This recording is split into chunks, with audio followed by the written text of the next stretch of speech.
9 मई वाकयात में मुलव्विस शहरियों ट्रायल का मामला सुप्रीम कोर्ट का 5 रुकनी लार्जर बेंच आज समाअत करेगा।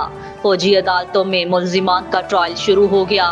वफाकी हुकूमत ने सुप्रीम कोर्ट में तहरीरी जवाब जमा करवा दिया।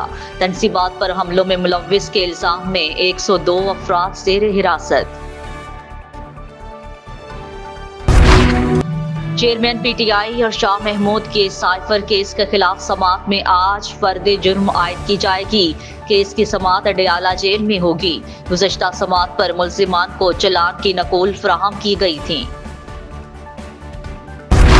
मुस्लिम लीग नून के कायद नवाज शरीफ आज मरी रवाना होंगे। कल इस्लामाबाद हाई कोर्ट में पेश होंगे। साबिक वज़ीर आज़म की आज़म नज़ीर तारड़ से कानूनी अमूर पर मुशावरत। नवाज शरीफ ही मुल्क को मुश्किलात से निकाल सकते हैं। मिसाली इस्तिकबाल पर अवाम मुबारकबाद के मुस्तहिक हैं। उन्होंने अमन और इत्तेहाद की बात की है। लीगी रहनुमा मरियम औरंगजेब की मीडिया टॉक, कहती हैं 2017 में महंगाई नहीं थी।